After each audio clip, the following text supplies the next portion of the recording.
Ensign Ro came into existence in the episode bearing her name, and she departs with today's outing, Preemptive Strike. On that journey we had only a small glimpse of her, but she shared much, and those two appearances bookend each other in many ways. We know that Ro was one of many Bajorans who, rather than living under Cardassian occupation, settled throughout the quadrant, often in inhospitable locations, barely surviving.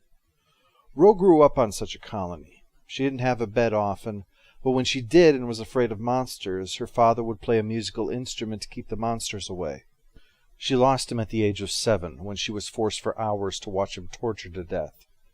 As he died, it seems that Bajor died within her. She lost respect for many aspects of her people and rejected them.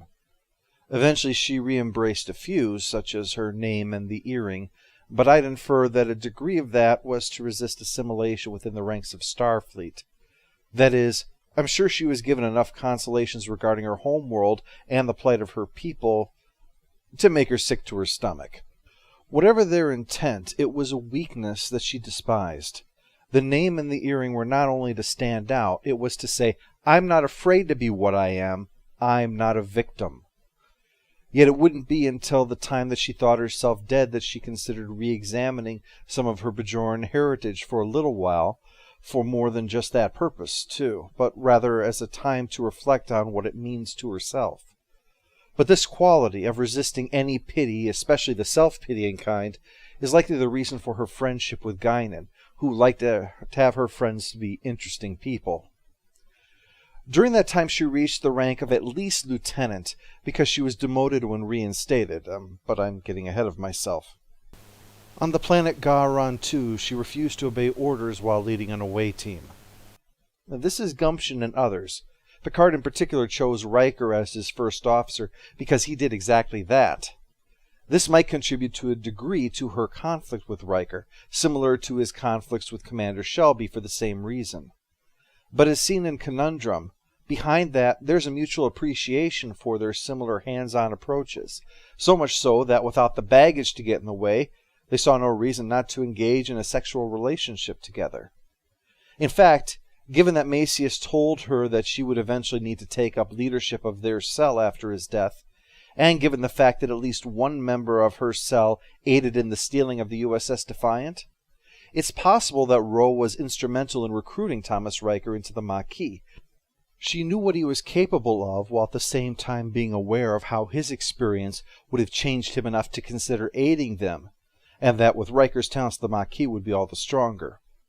William Riker, while no doubt disapproving of siding with the Maquis, had a rare moment when he didn't read her the riot act over betraying Starfleet, no less. He seemed to really get why this was the only path for her to take. It wasn't to snub authority, it was to do what she believed to be the right thing. And that he respected. But on Garan 2, when she disobeyed orders, it wasn't a day saved, give him a promotion moment. 8 people died. We don't know what happened that day, but we know Ro refused to defend herself at her court-martial, wishing to take the full weight of her decision. Given the events of disaster, it's possible that she had refused to cut her losses, given how adamant she was to ensure that at least some of the Enterprise crew survive what had happened to the ship. She was drummed out of Starfleet as well, only reinstated by direct intervention of Admiral Kennelly to serve as his pawn. As you can see, the circumstances that surrounded her joining the Enterprise crew parallels that of her departure from it. She was placed on board the Enterprise to actually be an agent reporting to Kennelly, just as she was placed amongst the Maquis to be an agent reporting to Picard. Likewise, she found herself befriended by a father figure, Picard in the first case, Macius in the second, clearly fulfilling the role left absent when her own father was lost. Macius especially, given that he plays the exact same musical instrument that her father had, probably appealed to those aspects of her that she had left behind all those years ago. Also similar, both missions involved luring anti-Cardassian terrorists into a trap, Bajorans in the first case, the Maquis in the second. That's not to say that Picard and Kennelly were the same. Kennelly was looking to annihilate Bajoran terrorists by any means. Picard acted on instruction from Starfleet to deal with Federation citizens. Whether you agree with his goal or not, Picard didn't take any of this upon himself to carry out, and he didn't view Ro as a tool to be used. From the completion of that mission, Picard saw potential in her that he thought that this mission would fulfill, and she wanted to prove that faith in her justified. But the one problem was that however much Picard offered the Enterprise as her home, it never really was. Over time, she became more comfortable around her shipmates, but it was clear that when Picard told her to stay against her instincts, it was mostly because of how he approached it. I'd infer, based upon the things that she said and her attitude, that he was probably the first commanding officer that genuinely respected her capabilities. Picard never pitied her, but he told her, "You can do better." Her final words showed the distinction between what Kennelly wanted from her and what Picard did. She helped reveal Kennelly's plot and never regretted it. But when she revealed Picard's trap, she regretted having to betray his trust in her. The reason to leave, however, was obvious. While the Maquis settlements were nothing like the Bajoran colonies we saw, they were living in squalor and misery and hoping for enough blankets to get through the night. But they did have one essential point in common. As the leader of one of those Bajoran colonies said, the Federation refused to offer help because of a line on a map. They talked about values, but they permitted suffering to take place nevertheless. Ro grew up in misery because of that, watched her father suffer and die because of that. Now the Maquis find themselves on the wrong side of a line on a map, and not only does the Federation not help, they actively work to stop them. Ro didn't run off to join the Resistance. She ran as far from Bajor as she could, to Starfleet. And so she wasn't part of the solution that helped liberate it. Although, to be fair, it's likely that political pressure that Picard spoke of in the episode Ensign Ro contributed as well to Cardassian withdrawal, but she had little real involvement in the diplomatic process either. For all of her contempt at Starfleet for doing nothing about Bajor in the end, she had to admit to herself that she did nothing too.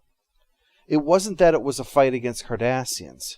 It was the chance to stand alongside those who didn't run as far as they could. In fact, these people were eking out an existence here when there was a safe place just one starship ride away for them. Ro said that this was a place where she felt like she really belonged. Like Picard, Macias saw things in her as well, saw them so well that they were things she didn't see in herself yet. That's no surprise, though. I think the next phase showed that Ro wasn't inclined towards introspection, but when it had been forced upon her there, she seemed to reevaluate her life. It wasn't too long after that she signed up for advanced tactical training to unlock the potential that Picard had insisted was there. We don't know what fate would befall her afterwards, if she would fall along with the rest of the Maquis in battle, if she was captured and finished out the war as a POW like Thomas Riker. There's much speculation in spin-off media, books, games, and so on, which, considering that she only had 8 episodes, says a great deal about how she fit into the Enterprise crew. Or rather, about how imperfectly she fit in there. It worked, but there were always a lot of sparks flying. Whether you agree with her or not, in the end, she did find a machine that she fit into as if she'd been made for it. She was a woman without a home, and yet her purpose in the end was to help other people preserve theirs.